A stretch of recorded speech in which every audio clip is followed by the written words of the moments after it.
आज Doubtnut app download करें। Doubtnut पर अपने सभी गणित, रसायन विज्ञान, भौतिक विज्ञान और जीव विज्ञान के डाउट्स का करो सफाया। बस प्रश्न की फोटो खींचो, एक ही प्रश्न को क्रॉप करो और तुरंत वीडियो सोल्यूशन पाओ। अभी डाउनलोड करें। एक समतल तली की केतली को स्टोव पर रखकर पानी उबाला जा रहा है। तली का क्षेत्रफल 250 सेंटीमीटर की घात 2, मोटाई 0.3 सेंटीमीटर तथा उसके पदार्थ का ऊष्मा चालकता गुणांक 0.5 calorie second degree Celsius centimetre है और ये सब बटे के नीचे है। ठीक है। यदि केतली में 10 ग्राम प्रति मिनट की दर से भाप बन रही है, तब तली के अंदर तथा बाहर के सतहों पर तापांतर की गणना कीजिए। भाप की गुप्त ऊष्मा हमको 540 कैलोरी प्रति ग्राम दी हुई है। तो प्रश्नानुसार जो जो मान दिया हुआ है उसको नीचे लिख लेते हैं। तली का क्षेत्रफल दिया है, उसको ए से प्रदर्शित करते हैं। उसका मान क्या है? 250 वर्ग सेंटीमीटर या फिर सेंटीमीटर की घात 2 या फिर गुना में लिख देंगे 10 की घात ऋण 4 मीटर की घात में 2। ठीक है। अब उसके पश्चात 0.3 सेंटीमीटर दिया हुआ है। वो क्या चीज़ है? मोटाई है केतली का। लेकिन अगर केतली का चित्र बनाकर समझे तो वो लंबाई होगा। ठीक है। तो सबसे पहले चित्र बनाकर देख भी लेते हैं। ठीक। तो दोस्तों ये मैं बना देता हूँ यहाँ पर केतली, जिस पर रखकर हम पानी को गर्म करेंगे। ठीक है। और पानी में भाप में परिवर्तन भी होगा, उसका दर भी दिया हुआ है हमको कितना परिवर्तन होगा करके। ठीक है। तो उसको भी समझ लेंगे कि कितना इसमें पानी जो है वो गायब हो रहा है और भाप बन के उड़ जा रहा है। ठीक। तो इस तरीके से हम केतली को समझ सकते हैं। यहाँ पर नीचे मैं 2 गोला क्यों बना रहा हूँ? क्योंकि हमको मोटाई दिया हुआ है। ठीक है। उस मोटाई को इसमें दर्शाना है हमको। ठीक। अब ऊपर में जल भरा हुआ है, मतलब जल इस पात्र में भरा हुआ है, उसको भी दर्शाना है। तो ऊपर वाला सतह मैं नीले रंग से बना देता हूँ, ये जल है। ठीक है। अब उसके पश्चात हम इसको गर्म कर रहे हैं। ठीक है दोस्तों।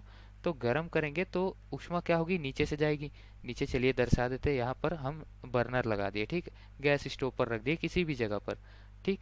तो अगर गर्म करेंगे तो क्या होगा? ऊष्मा जाएगी। ऊष्मा कहाँ से कहाँ जाएगी? ऊष्मा जाएगी एक सतह से दूसरी सतह। और सतह कौन सी रहेगी दोस्तों?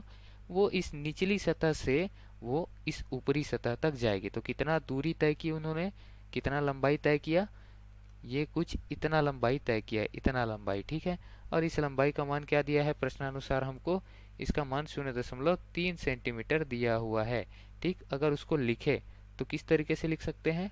इतना लंबाई जो है उसका मान दिया है 0.3 सेंटीमीटर, कुछ इस तरीके से। अगर मीटर में परिवर्तित करें तो 10 की घात में ऋण 2 और जुड़ जाएगा। ठीक।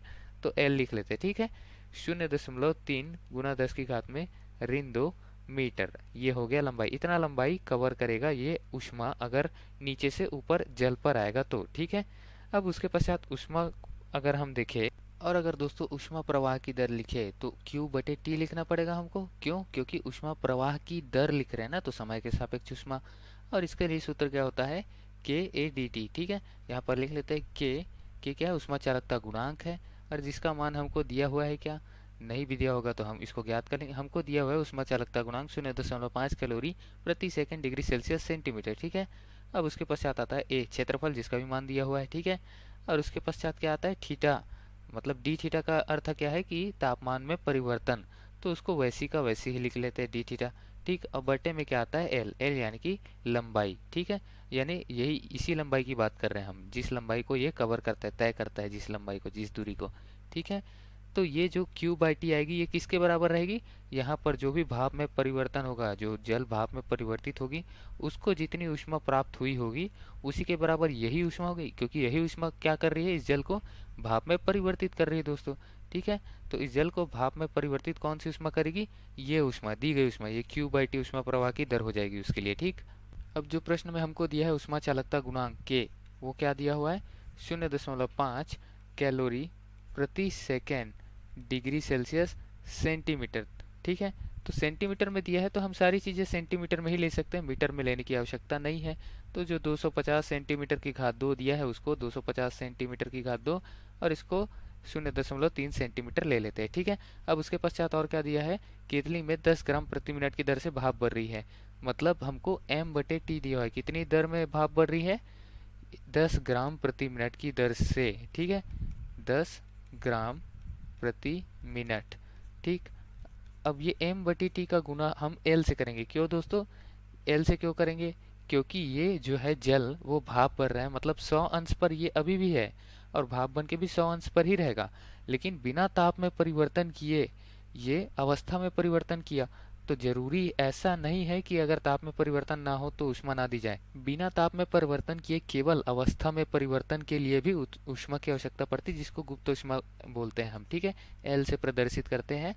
इसका मान दिया 540 कैलोरी प्रति ग्राम। तो हम मानते हैं कि ये 100 अंश में पानी है और 100 अंश में ही भाप बढ़ रहा है। ठीक है, ताप में कोई भी परिवर्तन नहीं हो रहा है, सीधे सीधे जो गुप्त ऊष्मा है वही दी जा रही है। ठीक है, अब गुप्त ऊष्मा का मान दिया कैलोरी प्रति ग्राम और ग्राम प्रति मिनट में हमको उसमें दर दी हुई है द्रव्यमान का, जो भाप बढ़ रहा है उसका। ठीक है दोस्तों, तो क्या लिख सकते हैं यहाँ पर, केतली को दी गई ऊष्मा बराबर जल द्वारा भाप बनने में ली गई ऊष्मा। तो दी गई ऊष्मा का मान Q बाई टी मान रख देते हैं। Q बाई टी का मान क्या हो जाएगा, के A D theta by L. ठीक है, तो K का मान यहाँ पर पहले सूत्र ही लिख लेते हैं, के ए डी थीटा बट्टे एल बराबर जल द्वारा भाप बनने में ली गई ऊष्मा, मतलब जल का द्रव्यमान गुना एल। एल क्या है यहाँ पर, गुप्त ऊष्मा है, तो द्रव्यमान बटे समय ले लेंगे क्योंकि ये दर ले लेंगे। ठीक है, तो ऊष्मा जो लिखा है उसको ऊष्मा की दर भी लिख सकते हैं दोनों पक्षों पर।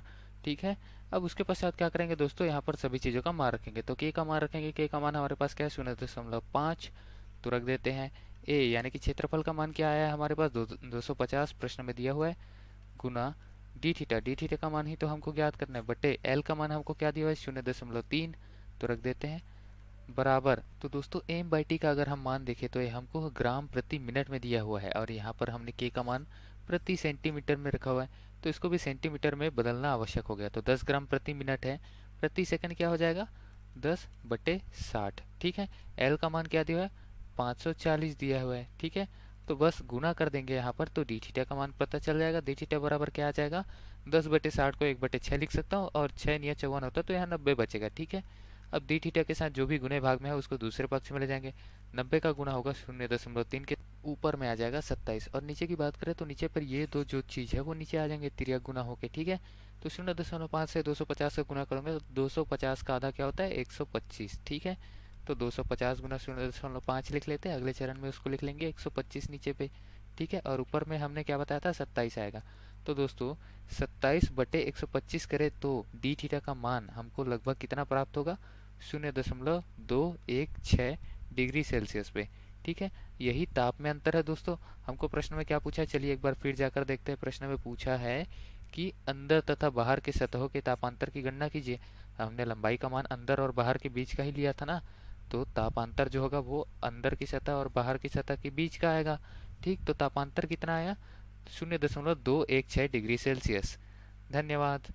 कक्षा 6 से 12वीं से लेकर नीट, IIT, JEE वो एडवांस के लेवल तक 1 करोड़ से ज्यादा छात्रों का भरोसा। आज ही डाउनलोड करें डाउटनेट ऐप या व्हाट्सएप करें अपने सारे डाउट्स 8400 400 400 पर।